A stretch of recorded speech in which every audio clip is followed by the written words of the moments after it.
Yo, what's going on, everyone? Welcome to another episode of your homeliest black podcast out there. Welcome to another episode. Can I kick an MC?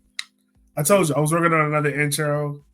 We're gonna keep workshopping it, bring back better results.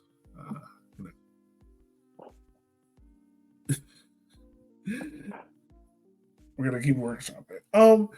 Yeah, I'm your host as always, Elliot, and joining me is my awesome co-host Shanir Duran the second. How are you, sir? I'm doing good, doing good. Um, Ready to dig into this one, really dig in. Yeah.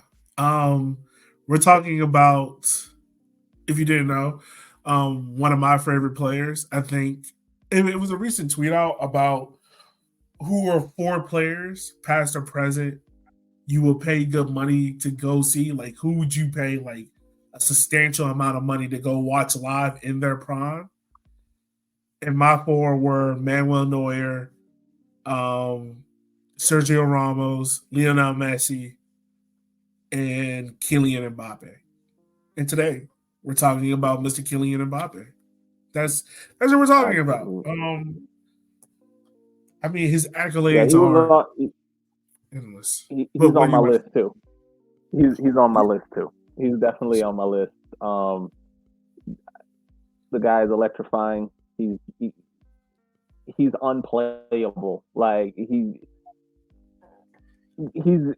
to the level of I remember around the time of COVID when you could actually hear the players communicating with each other because there was no one in the stands.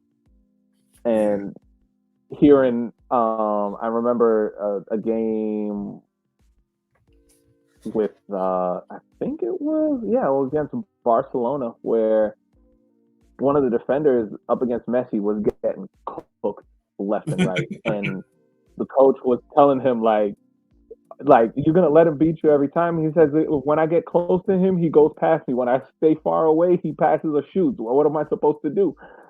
I think Kylian Mbappe is the 2.0 of that with pace, and he's just one of those players that no matter what you do, he's gonna break some ankles. He's gonna cook you. He's going to do some damage to defensive lines. Yeah. Like, I think the best way to describe Mbappe is he's almost like he's almost like LeBron of soccer. Like, in terms of like, you can put him in so like he can literally play every attacking spot. He can play left wing, left forward, striker, right forward, right wing, center attacking mid, center forward. Like, this man, you can plug him anywhere and he works. Like, there's very few players in the world that can Oh do yeah, that, and there's no dip in their performance. Like, Anthony from Manchester United, the only place he works at, well, 10 all things he works at is right wing. Marcus Rashford, he only works on the left side. Or yeah, Holland. Like, Holland is a purebred striker. Like, you can't put Holland out on the wing, right? Because it takes away his effectiveness. And Mbappe, you can truly move him anywhere in that attack, and he works. yeah, yeah. Because if you look, for example, right now, for the most part, you see Kylian Mbappe playing as a central striker for PSG.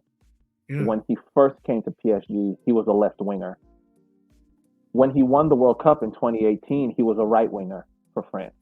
So it's like he played that whole front line and just killed it In 2022, he every was playing single time in striker. every position. Exactly. Yeah. He was playing striker in 2022. And I think during the Euros, he was playing center forward. Like we said, this man can play anywhere and be great. Like,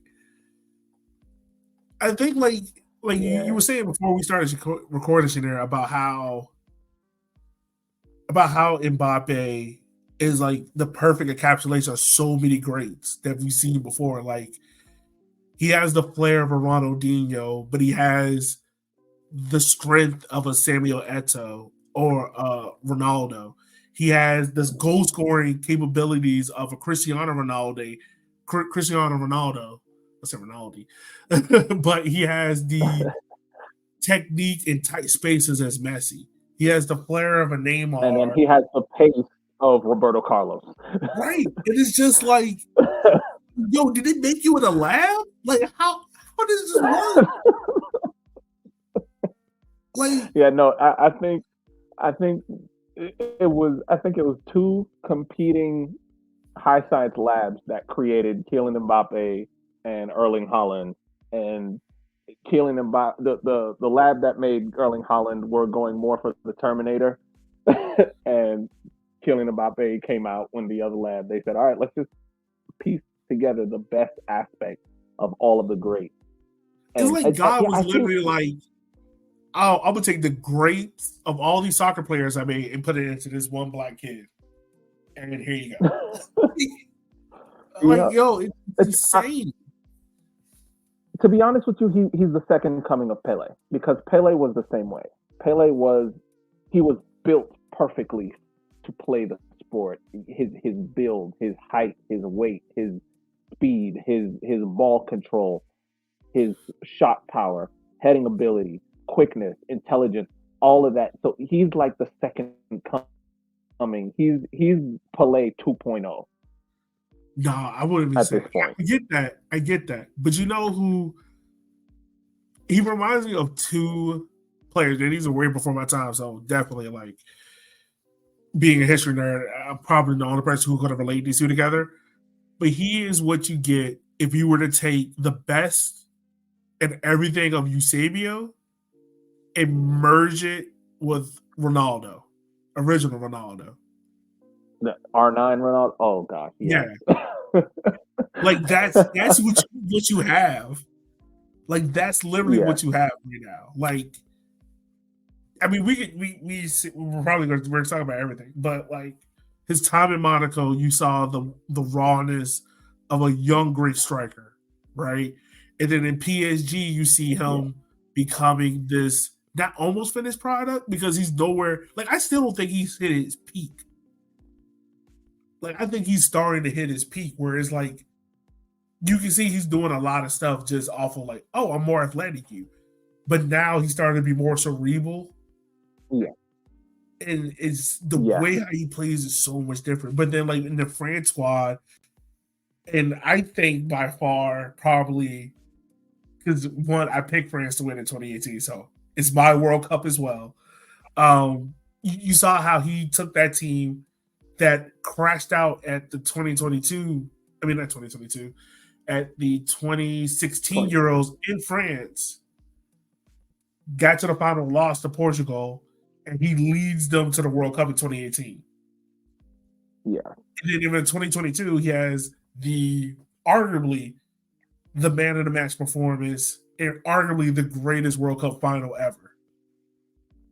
I don't know if we can. Well, in terms of the present era, I think it's unarguable that was degraded. Unfortunately, from where it Who was, had a better scenario? where it was You located, said and it whatever. yourself. But You said it yourself. This man scored a hat trick it, in a World I Cup mean, final.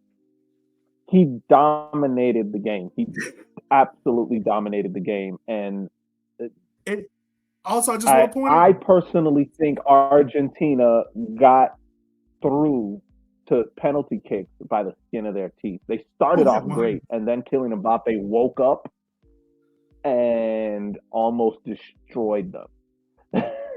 100%, So 100%. and and and that's the thing that these are the types of moments that mark a superstar. When you're looking at a legend like Lionel Messi, this is his final, and you're gonna go try and crash the party like that. I mean, that's a statement by The Mbappe boy saying almost that yes, crashed you it. may have it won this, you may have won this World Cup, but you are now going to have to pass that torch to me because I'm taking it from you. Because and at it this was, point right now, I can't say that you can't really argue intensely that Messi is right now a better player than Kylian Oh no. Mbappe is right now This is the thing. because of age, because of Yeah. Yeah. I was gonna say, like, this is the thing. He's technically almost completed football. Like the only thing missing truly is a Champions League. That can happen. You know, they're still in the if you're listening to this, they're in the knockout stages now. He can win a Champions League, and he's dang sure going to win one yeah, when he makes his move to Real Madrid. Like that's the only thing left that yeah, anyone can knock him on. He's won a World Cup. If you want to hold maybe a Euros, but I mean, he's won a World Cup and won the man of the match in the final. Then he almost won again. yeah. I'm just saying. I'm And just that saying. and that's another big thing. I mean, I think he's in a small group of players that have been to to consecutive World Cup finals. And I Yeah, think a lot of the other guys on that France squad can claim the same, but literally consecutive World Cup finals. You look and you at score in both France's other finals. greats. You look at Zidane. Zidane has only been to two World Cup finals, and they weren't consecutive. But I just feel that Kylian Mbappe is one of those players who is going to be a once in a lifetime situation. And I personally feel that our generation, we have been spoiled to literally go from R9 and Ronaldinho to Messi and Ronaldo. Now we've got Kylian Mbappe and Erling Haaland, and now Jude Bellingham coming out. We have been spoiled with the stars that have literally have taken the stage for us to be able to watch. And Kylian Mbappe is like we said, the complete player. He's the top of that echelon. He's one of those guys who can literally plug into any team and he can take that team by the scruff of the neck and take it beyond what that team would ever be able to think of doing without him. Yeah. And the only reason why I have not bought a Kylian Mbappe jersey, I mean, I might. I need to buy a France one, but it's because he plays for PSG. The moment he moves to Real Madrid, I am buying that jersey. I'm getting I one. am I buying am getting one. And unfortunately, the I know this isn't really what we're talking about, but unfortunately, I feel like when he moves, if he moves, well, I'm not gonna say if when he moves to Real Madrid, Real Madrid are gonna monopolize all international competitions because the way the squad is already built, they're solid enough as it is. Yes, they have a few slips and cracks. They're missing a key striker, and that's it. And that's who he would be. He would come in and take that spot that has been missing. And imagine him playing right in front of Jude Bellingham. It's it's crazy, that's bro. just It's crazy. It's crazy. It's crazy. I mean, it's interesting, and you think of some of the greats that have graced the pitch that we have had the good fortune of seeing play, and just thinking about pace, we have a lot of speedsters in the game right now. We've got Hakimi who's playing at PSG. We've got the Canadian Alfonso Davies. We've got pacey players, but as fast as they are, I don't think I forgot who PSG were playing against. There was a moment where there was a breakaway, and Kylian Mbappe was nowhere near the closest player to the ball. And you see him on the footage, he starts moving and it looks like he's jogging. If you were to only look at him on the screen, it would look like he was jogging, but he is streaming past everybody and somehow overtakes 4, 5, 6 different players on his team and the opposing team to get to that ball first. And he made it look like he was going for a jog. That's scary. That's just absolutely terrifying when someone can make something that electrifying look so easy. Yeah. Hard as it is. I mean, let's start like let's look at Mbappe's whole career. Let's start off with his time in Monaco, right? And we're talking about a Monaco squad that more or less, like we talked about it once before, Shanair, about the Ajax squad back in the early '90s, how that squad impacted so much of world football because of who they had in the squad at the time, from Clarence Seedorf to Patrick Kluivert to Edgar David. Like you had Louis Van Gaal, like the vast range of the web that squad casted over world football is insane. Fast forward, Monaco, this team had Bernardo Silva, Kylian Mbappe, of course, Fabio, Falcao. Was it Fabio? No, not Fabio. God, what's his name? Fabinho. There it is. I think Fabinho was in the squad. Fabinho, there you go. Yeah. It was another one. I can see his face right now, and no one's not back there. But you know, it's the whole vast of them. And like that squad, the run they had on, I remember like this is like one of the first Champions League finals that I was like. You're looking at this vast group. Yes. Like this is one of the first Champions Leagues that I'm really like invested in. Like I'm like, all right, I'm gonna sit down, I'm gonna watch this. And I remember that Monaco squad going into Man City. This is the beginning stages of Pep. And honestly, I think this is just me, but there's a splitter point here where if Man City beats Monaco, and I think if he beats them well, I don't think Pep goes after Bernardo Silva. How does that have Bernardo Silva impacts the Man City dynasty? Because we know, along with Kevin De Bruyne, Bernardo Silva's been one of the more pivotal points in the Man City destiny. But that's a different podcast for a different day. Talking about Mbappe's role in this, like I think that was the series where Mbappe said, "I'm here." Yeah.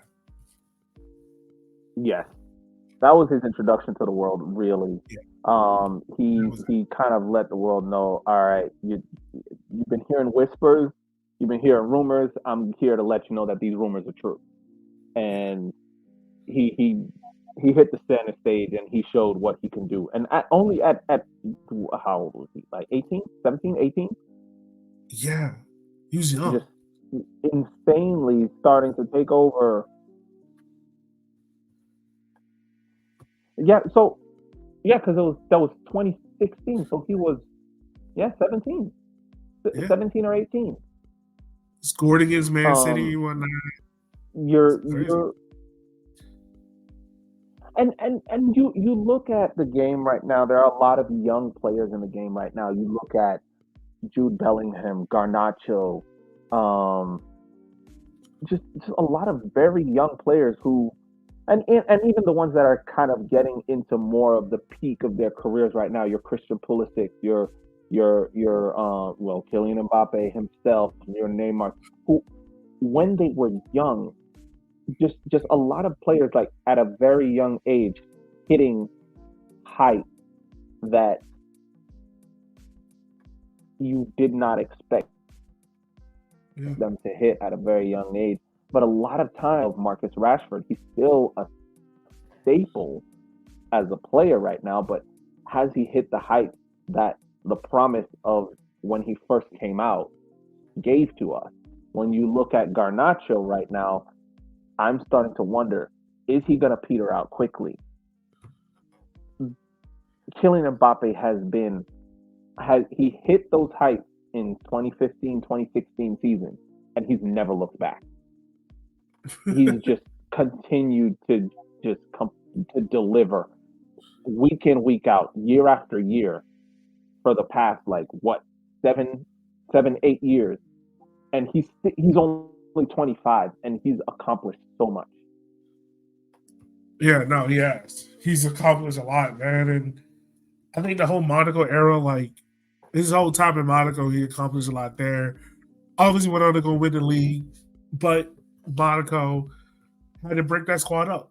And I think now Monaco's just now recovering from that squad truly being broken up because I think they almost got relegated at one point. Like not the following year, but like I think Yeah. 2018, 2019, I think they almost got relegated. So you can see like how much talent was in that team that got pulled apart, by the success. And so Yeah. so this is how crazy I remember this. This is how crazy the transfer fee was for Kylian Mbappe.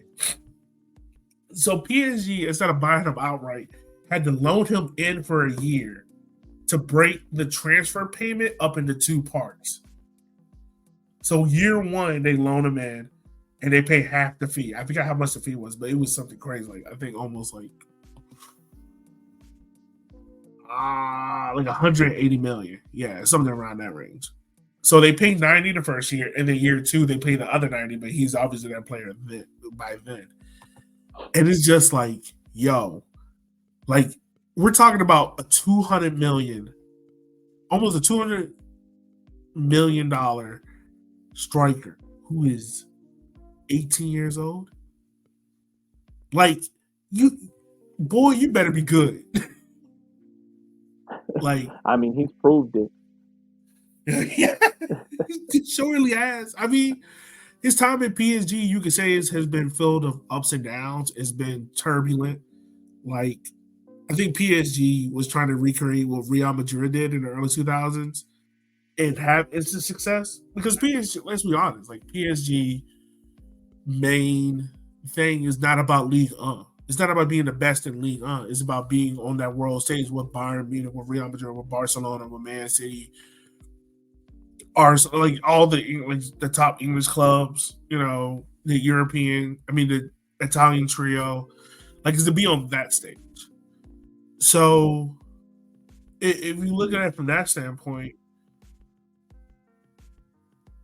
PSG is like, all right, let's try to make our own Galacticos. When they brought in Neymar, they brought in Mbappe, they brought in Messi, and it hasn't really paid off what they thought it would. Yeah. I mean, the main thing, I think the reason why you're seeing such a high price for a player of his caliber is just the consistent shine that he's had ever since he first touched the ball. There, he went to a small Catholic school in France growing up as a kid, and he started playing at the age of 5 or 6 for AS Bundy. And the coach at the time, he said, he's the first time he saw Kylian Mbappe play, he was 6 years old. His dribbling was already great. He was faster than all the other kids. He was just different. At 6 years old, and you're already turning heads. I mean, most kids at 6 years old don't even know how to kick the ball the right way, and he's already dribbling past the players and stuff.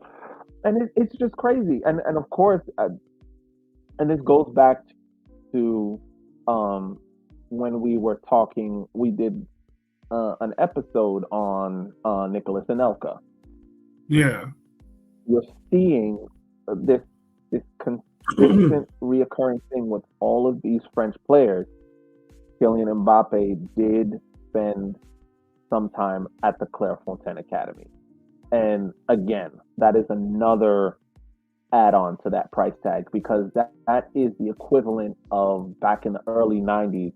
Oh, you're in the Ajax Youth Academy, you can tack on a whole $2 million to your contract because of the notoriety that the Ajax the Ajax Youth Academy had. Like right now, Clairefontaine is today what that Ajax Youth Academy was back then. So many of the stars, I would say probably, I'd say a mass majority of the 2018, the mass majority of all of the France national team squads in the 2000s and on, vast majority of those players have come out of Clairefontaine. Yeah. Zidane, Mbappe, Conte, uh, Petit, Patrick Vieira, Olivier Giroud, Griezmann. I mean, all of these guys have had time at Clairefontaine and have gone through. And Clairefontaine has created so many stars: Thierry Henry, Nicolas Anelka. The list goes on. So when at a very young age, you're already getting invitations to come visit the club from Real Madrid, from Chelsea, from Liverpool, from Man City, from Bayern. Uh, it that's already a big sign. Again, these things add on to that transfer fee. It's just adding millions to the transfer fee. That notoriety at a young age, and by the time you reach the time where PSG are ready to buy him, on top of that, PSG is now new oil money. So Monaco is going to be like, no, you're going to give us money because we know you have it. So, but saying all of that doesn't diminish the fact that Kylian Mbappe has matched that price tag. Oh yeah. PSG got what they paid for and then some for Kylian Mbappe. Yeah. I mean, just at the end of the day, he's the record top goal scorer of all time for PSG, and he's 25. Yeah. Once again, like I will say, he's completed football at 25. And now let's talk about his World Cups. 2018 World Cup. We're talking about this is his first international major tournament. Like he wasn't part of the 2016 squad, right? And this is the squad France who just lost the Euros to Portugal to a Cristiano Ronaldo less team. So all that coming into 2018, where they're talking about as one of their favorites of this World Cup, like this is their stage, like, this is their time. And I remember it, Benzema didn't get selected, and that was a bit. And by the way, if you want to hear more about this 2018 World Cup, if you go back in our podcast feed, there's a 2-part episode. I forgot the show title number, but there's a 2-part episode you should listen to. We talk about the 2018 World Cup in depth. So I'm not going to speak much about that team in whole, but Mbappe comes on and he lights the tournament up. Like there's 2 games that stick out in my head about Mbappe. The game against Argentina and the final. And it was like 2 more moments where it was like, here I am. I'm going to show you why I'm this good and why I'm going to be this good. And it's not even because if you were to compare that France squad of the 2018 World Cup to the Argentina squad of the 2022 World Cup, you look at an Argentina squad that has a lot of good players that are working together with a talisman, Messi. That wasn't the 2018 France squad. So Kylian Mbappe is shining among other stars, among Antoine Griezmann, Olivier Giroud, Dembele, N'Golo Kante, who at the time was the by far and away, unarguably, the best defensive midfielder in the world. He had just come off of winning back-to-back Premier Leagues with Leicester and then with Chelsea, and just completely he's being one of those players that everyone knows you got him in the midfield, he's going to disrupt everything. Yeah. You had I mean, and just going back to the 2 games you mentioned, you have your Paul Pogba, who was a big star, who was probably a bigger star than Kylian Mbappe up until the end of that World Cup. You have great moments like in that Argentina game, the Benjamin Pavard goal. Still, in that entire World Cup, the one who comes on top and who shines brighter than all of them is Kylian Mbappe. And that's hard to do with that squad, with the squad that France had in that World Cup. That's extremely hard to do. Dude, that 2018 World Cup was chef's kiss, man. Some of the performances he's put on were amazing. Like, honestly, I still go back and watch highlights of that 2018 World Cup, man. Just of him, just because it's like you can see he's becoming one of the world's best. Like the baton is being passed to him in that moment. And Yeah, from this, like honestly, like you can see this is where a lot of the friction of PSG start to come into because him and Neymar are teammates, and Neymar was for a long time recognized as the third greatest player in the world. Like it was Ronaldo, Messi, 1A, 1B, and then it's Neymar. And honestly, maybe this is episode we should do is look at the Neymar and how his trajectory has gone because he went from being known as the next Neymar to being a meme at the 2018 World Cup because of the amount of roles that he did. Like, and this is where you see PSG switch their attention from, oh, Neymar's a superstar, oh, Neymar's the guy, to maybe we should look in Mbappe and put our chips behind him. So much so that it created a rift. It forced Neymar to go to Saudi Arabia. He kind of exited the greatest player of all time conversation at the same time. Like, so much of this that you can look at it from different dynamics. Yeah, and you look at Neymar, you look at his early career, early in his career when he was around the age that Mbappe was when he first came out, like 17, 18 years old over there in Brazil, just completely just destroying people. Everyone was looking at Neymar like this kid is unfair. Like any team that he is a part of, it's unfair. And for him to go to Barcelona and be part of the greatest front trio of all time, in my opinion, MSN, that was just, it was insane. Like he was going to Barcelona and just having a party with Messi and Suarez every weekend.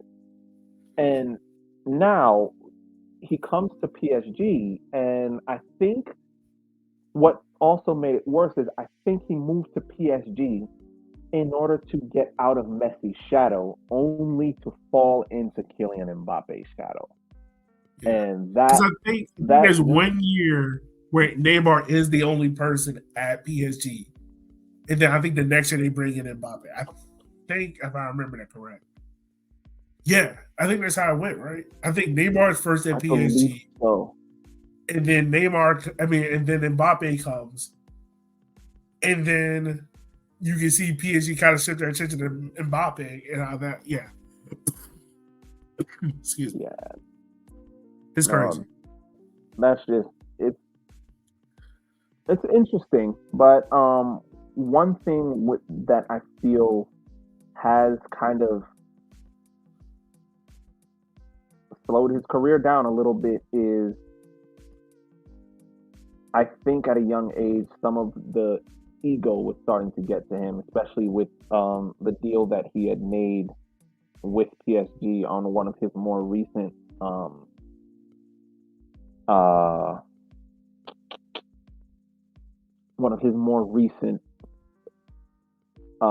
contract renewals, where he's given a lot more power than a player should have. And it did. I mean, that's another reason why the whole PSG squad broke up. Yeah. So that's another reason why that squad broke up. Though you have pieces that are not gelling together very well, because at the end of the day, yes, he is a star, but at the end of the day, he is a player. And to be honest with you, when you look at the success of PSG with Kylian Mbappe, it is extremely limited. Because let's be honest, they have more money than almost all of the other league teams combined.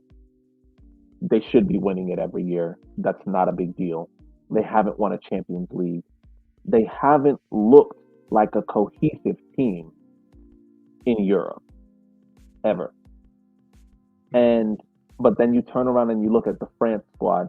One situation is the 2018 finals was a perfect example of what happens when even the greatest player in the world just listens to the coach. You saw at the beginning of that game, and I remember being frustrated when I was watching it. I was like, Kylian Mbappe is sitting so deep on that right side. He's sitting so deep. He's not pushing forward. He's not driving forward like we saw him do all tournament. He was sitting real deep. He was playing more like an outside midfielder than a winger. And it's only in the second half, in the second part of the second half, that you saw him start to drive up the field more. And it was intentional. And that's when I realized that was Didier Deschamps. He told him, sit back, let's keep attack. We're going to attack. Yes, we're going to attack, but you're going to sit back because this Croatia team is not only they're a lot older, they have a lot more mileage on their legs, and they went through quarterfinals and semifinals going all the way to penalty kicks. So their legs are tired. You bring them into the second half, and then Kylian Mbappe starts running at them. There was nothing that Croatia could do. And all Kylian Mbappe had to do in that situation was listen to Deschamps. Listen to Didier Deschamps. Because as the coach, he knew better. I think at PSG, there's been a certain ego that has prevented him from listening to every single coach that they bring in, that they're running through. They're bringing in coaches left and right, and he's not respecting any of them.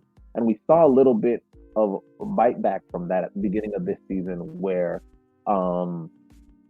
he was benched for a lot of the games in the first half of this season. And that is basically the coach saying, look, I'm not going to put up with your nonsense. I'm the coach. You may be one of the greatest players of all time, but you are still a player, and you need to play as part of the team. One thing that I feel right now is Luis Enrique, like the guy that created MSN. You know. Yeah. So I mean, in that is true. Yeah, and I mean within that is like, if I give a kid this great contract at 24, of course he gonna walk around like, oh yeah, I own the place. The reason why, so the deal that I know you're referring to there is like also like PSG put in there. I think he has like what ownership rights in the club or something like that. Like it's something wild. But they had to do all this stuff because it was the fear of losing him to Real Madrid on a free, I think. Exactly. Yeah, that would have been on a free, and that would have been the biggest loss. Yo, can you imagine losing Kylian Mbappe on a free and not seeing that payday? After signing him for how much? No. Everybody would have been fired. Yeah, so everyone would have been fired. Yeah. Everyone would have been fired. Everyone. Yeah. Yeah. I think like if we transition now and talk about like, what's next for Kylian Mbappe? Like what is next? I think this could be his last year at PSG.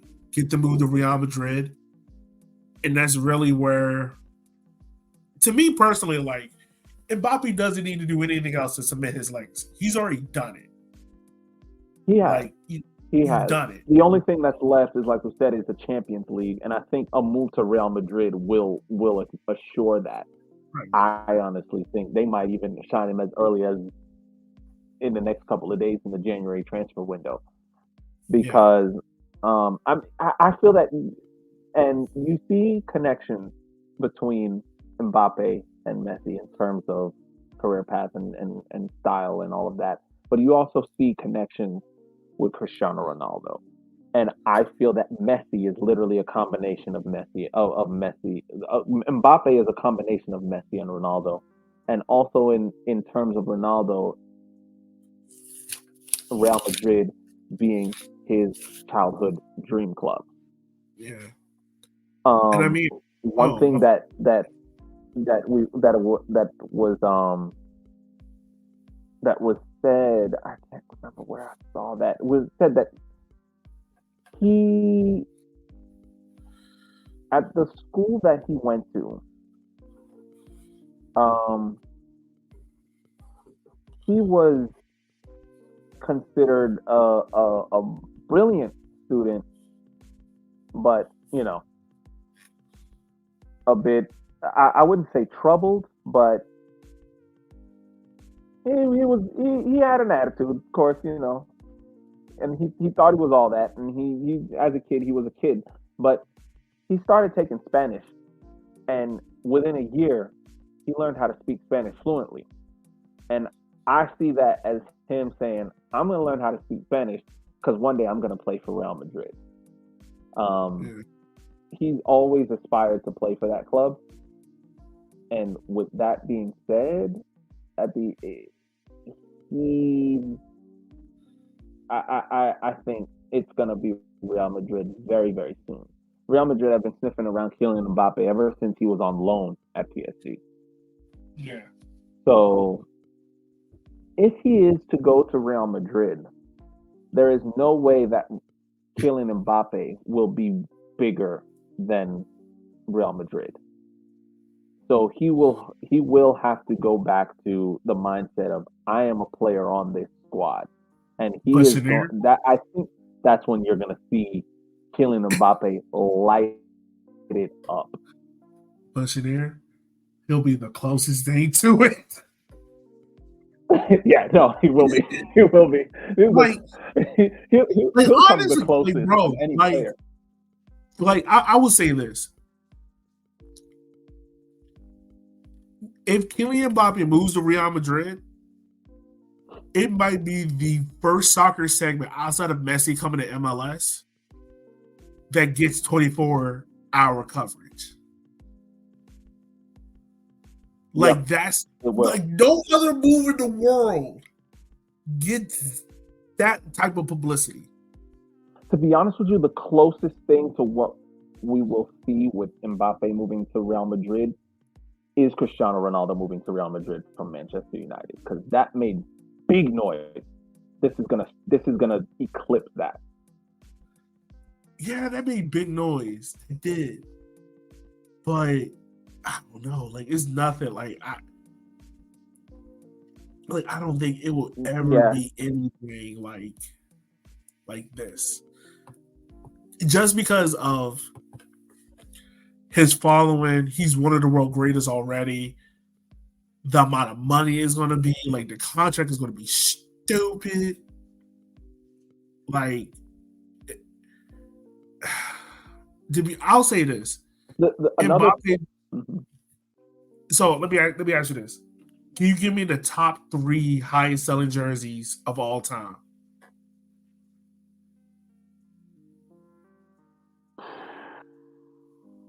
No, You I have said no 2 of idea. them already. You said 2 of them already.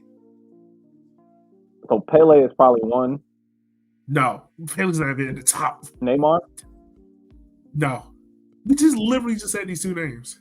Oh well, yeah. So Messi and Ronaldo, I guess you Yeah, would so say. Messi's inner move is second all time, and Ronaldo's to Manchester United is third. Number one happened this past. It happened literally in 2023. It was a baseball player. He went to the Dodgers. You know what I'm talking about? Otani. Oh, Yeah, he has the highest selling jersey of all time.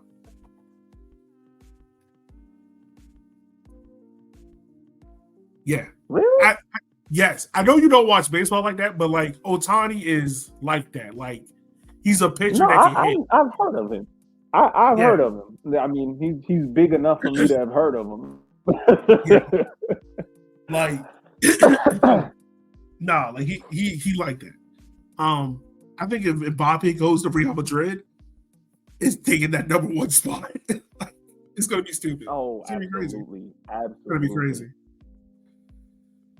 I mean, what outside of that, like outside of winning a Champions League in Real Madrid and maybe an international, like not international, but how can I put this? Like a continental trophy for France, right? Like winning a Euros or UEFA. What they call that tournament? Nations League. Yes, Nations League. There you Nations go. League. Yeah. I don't think many of them care about that. Well, I mean, I don't think winning so a continental tournament, just winning one of that or the Euros, and the Euros is going to happen this summer. Winning one of those two. To be honest with you, what else is there else for him to do? No, I don't know. I mean, okay, let me say this. He would probably have to win another World Cup and 2 Champions Leagues to be known as the greatest striker ahead of R9. Like, if I gave you these three names, Cristiano Ronaldo, R9, Mbappe, how would you rank them? Is the greatest striker. I'm not putting Messi in this because Messi's more like he played a lot of right wing and false nine, but just pure striker. I mean, it depends on how you look at it. I'd have to put, even though R9 to me was a better player all around in terms of striker, I'd have to put CR7 out of those three. I mean, the goal scoring machine. When he started to realize that he did not have what it took to be a winger anymore, he didn't have that pace anymore. He perfected his art as a striker. R9 revolutionized the role, the number 9 role, by the way he played. So I definitely put him as a close second. But Kylian Mbappe has the potential to surpass both of them. He's still young enough that he's got plenty of time to surpass both of them, especially if he goes to Real Madrid. Both of those guys were at Real Madrid. Yeah. It's a wrap. If he goes to Real Madrid, because you got to think about it. One thing that is going to bring so much noise to him going to Real Madrid is not only him and his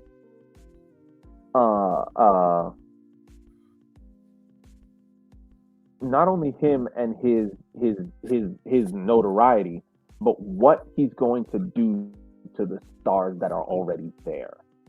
When you look at Vinicius has been starving for a reliable striker to play off of or to play into. Vinicius Junior's career is going to have a complete jumpstart again. It's going to be rebooted. Jude Bellingham is already tearing things up he's tearing things up as a number 8. Imagine how much more insane he will be with Kylian Mbappe in front of him as an easy service to someone who's going to put it in the back of the net.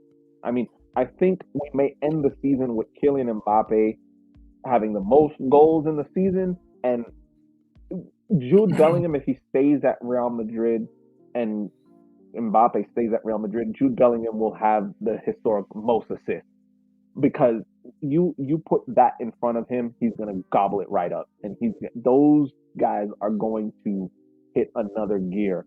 Rodrigo is going to completely start tearing things up on the right side because he'll have Mbappe to play off of and to play into. So him coming into that Real Madrid side is going to do so much for the squad, simply because of what he brings. Just simply because of the fact that Kylian Mbappe is that level of a player. Yeah, for real, he is. And I think that's a good part for us to probably stop at. I mean, my bad. I need to go drink some water.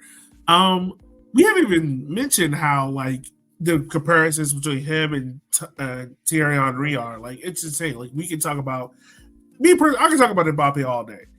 But I think this is like a good synopsis of who he is, his legacy, that he's building on and what's to come from. Yeah, Would you agree, Snare? absolutely, Yeah. absolutely. So, with that being said, listener, we want to say thank you for taking the time of your day to listen to our podcast. Because without you, we couldn't do this. So much so that we are working hard to get more episodes out to you guys. And trust me. For everyone that listens to the show, we appreciate you. Once again, we could not do this without y'all. This little side project of ours, and we love doing it. So, with that being said, as always, for Shanair, for myself, keep it black, y'all. And remember, Mbappe might be bigger than Real Madrid, and I'm buying that jersey when he signs. As always, we will holler at you guys later. Be safe, be easy. Peace.